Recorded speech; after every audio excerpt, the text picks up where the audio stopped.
기호 3번 박근혜 후보입니다. 먼저 박근혜 후보의 홍보 영상물을 시청해 주시기 바랍니다.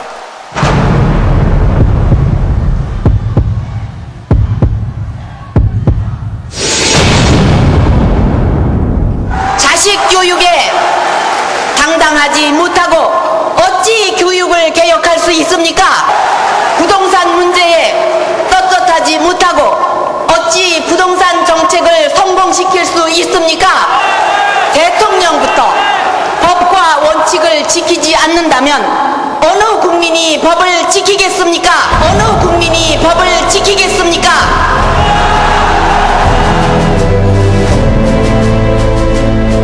박근혜의 말을 네거티브라고 하는 사람들이 있습니다. 이제 그만 네거티브를 멈추라고 합니다. 박근혜, 그는 지금 법을 위반했던 사람이 지도자의 반열에 서는 나쁜 선례를 기필코 막아내야 한다는 절박한 심정으로 진실을 알리고 있는 것입니다. 경제를 말하는 지도자의 입, 그 입은 깨끗해야 합니다. 교육을 살리겠다는 지도자의 손, 그 손은 아이들처럼 깨끗해야 합니다. 조심하십시오. 역사는 기록되고 있습니다. 침묵을 깨우는 소리를 네거티브라고 한다면 한나라당은 국민들로부터 외면당할 것입니다. 우리는 역사의 죄인으로 남게 될 것입니다. 정권 교체는 그냥 오지 않습니다. 박근혜는 오늘 대한민국의 양심이 되어왔던 경기도가 당과 나라를 살리는 중심이 되어주실 것을 호소합니다. 12월 19일 박근혜는 다시 깨끗한 한나라당으로 국민 앞에 평가받을 것입니다. 더 이상 네거티브라는 말을 쓰면서 진실을 감추려 하거나 관심을 돌리려 하지 마십시오. 국민들이 열망하는 정권 교체, 한나라당의 정권 교체를 방해하지 마십시오. 박근혜의 진실 알리기는 계속될 것입니다. 우리 한나라당 위장 전입한 총리 후보를 2사람이나 낙마시켰습니다. 이번 대선에서 한나라당 후보 대통령 자격 없다고 따지면 할 말이 있습니까? 할 말이 있습니까? 당당한 한나라당 본선 필승 후보 기호 3번 박근혜.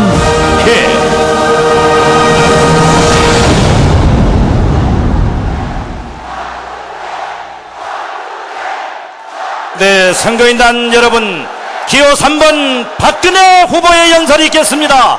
힘찬 박수로 맞이해 주십시오. 박근혜 후보입니다.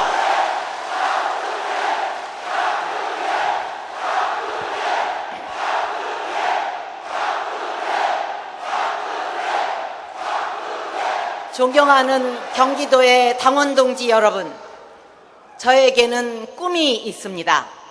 우리나라를 5년 안에 선진국으로 만들겠다는 꿈입니다. 여러분, 여러분이 원하시는 선진국은 어떤 나라입니까? 경제적으로 풍요롭고 모두가 행복한 나라, 원칙과 상식이 통하는 나라, 법 지키고 열심히 사는 사람이 성공하는 나라, 자식에게 떳떳하고 당당한 그런 나라가 아닙니까? 저 박근혜 반드시 그런 나라를 만들 것입니다. 여러분, 저의 손을 잡고 그 길을 함께 가시지 않겠습니까?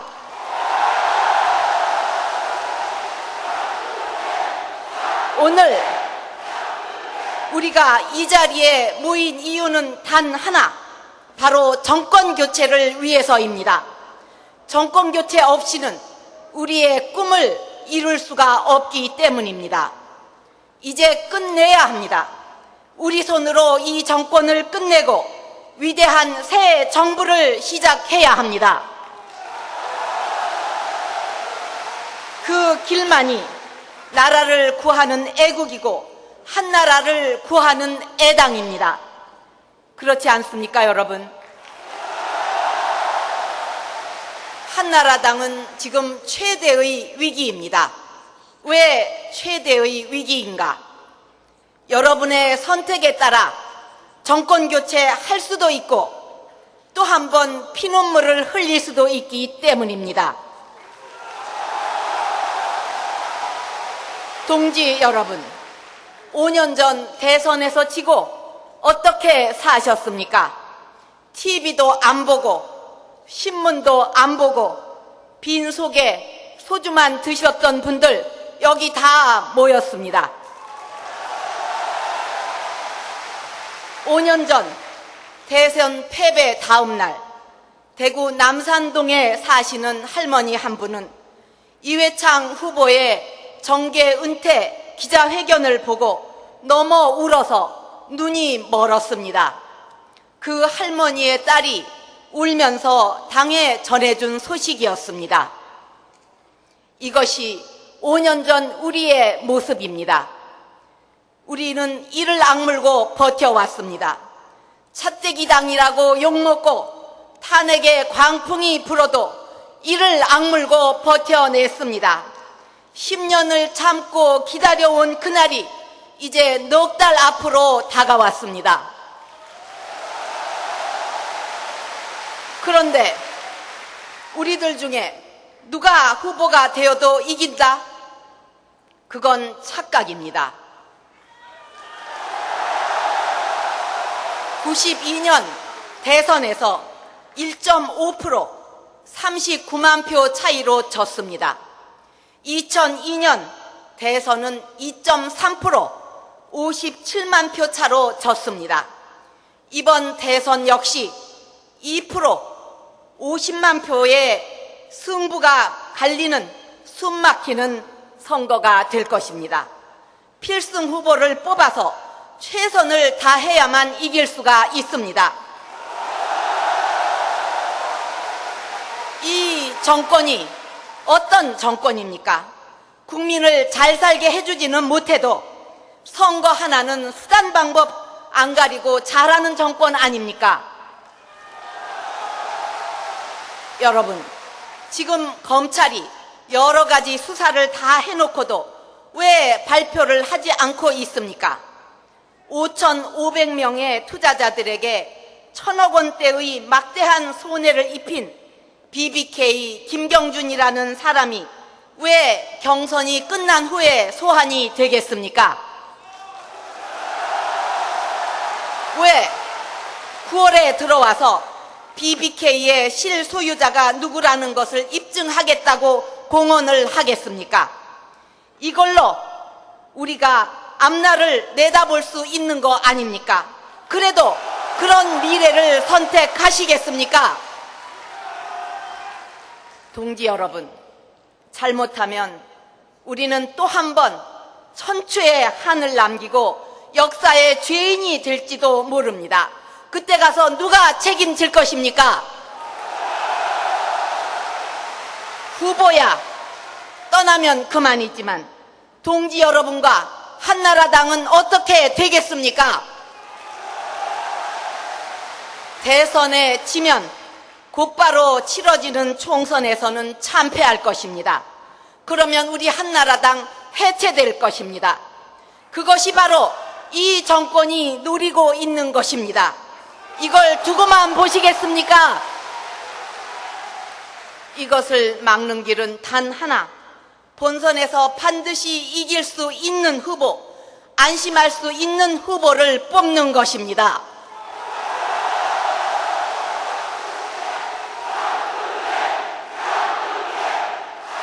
동지 여러분, 저는 권력이 얼마나 무상한지 잘 알고 있습니다.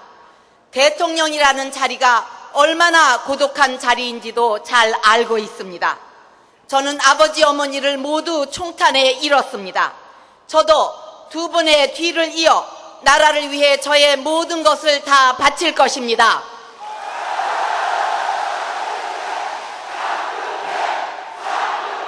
저는 더 이상 잃을 것도 없고 얻을 것도 없는 사람입니다.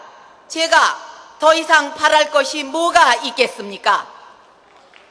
오직 나라 하나 잘 되게 하겠다는 그 일념뿐입니다, 여러분. 우리 국민들이 또다시 피눈물을 흘리도록 놔둘 수는 없습니다. 여러분과 함께 피 흘리면서 살려낸 우리 한나라당이 없어지도록 그냥 놔둘 수는 없습니다.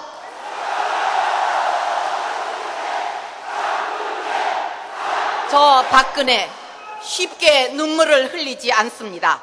아버지가 돌아가셨다는 소식을 들었을 때도 전방에 소식부터 물었던 사람입니다. 얼굴에 칼을 맞고도 눈 하나 깜짝하지 않았습니다. 그러나 지난 총선 때 무너지는 당을 보면서 처절하게 고생하시는 동지 여러분을 보면서 너무나 마음이 아파서 눈물을 흘렸습니다. 그리고 뛰었습니다. 하루 2시간을 자면서 현기증으로 쓰러지기 직전까지 갔지만 여러분 곁으로 달려왔습니다. 손발은 퉁퉁 부어 올랐지만 경기도 곳곳을 누비면서 우리 한나라당에게 한 번만 기회를 더 달라고 눈물로 호소를 했습니다.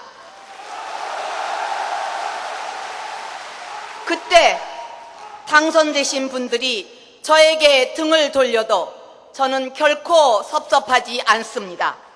그때 한 분이라도 더 당선시키지 못했던 것이 아쉬울 뿐입니다. 그러나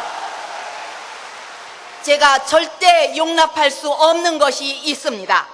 한나라당이 부패와 패배의 과거로 되돌아가는 것, 이것만큼은 결코 용납할 수 없습니다.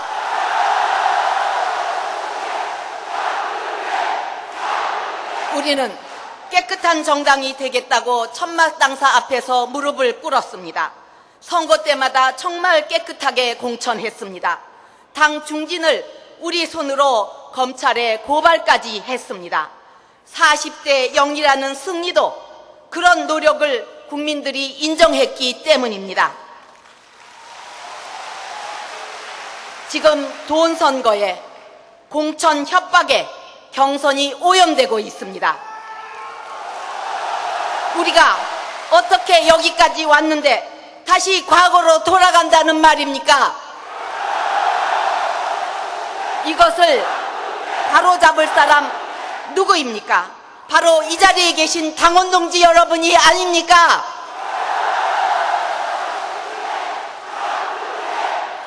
아무리 돈을 써도, 아무리 줄을 세워도, 아무리 공천 협박을 해도 저는 동지 여러분의 애국심과 애당심을 믿습니다.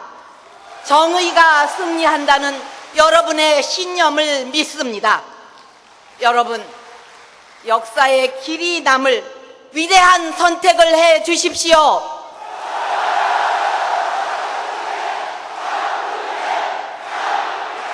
여러분, 저 박근혜 티끌만한 사심이라도 있었다면 당대표 하는 동안 계보 정치하고 사조직 만들고 경선 룰도 유리하게 만들었을 것입니다. 그래서 지금보다 훨씬 쉬운 경선을 하고 있었을 것입니다. 그러나 저는 그 어느 것 하나도 챙기지 않았습니다. 하지만 저는 승리를 자신합니다.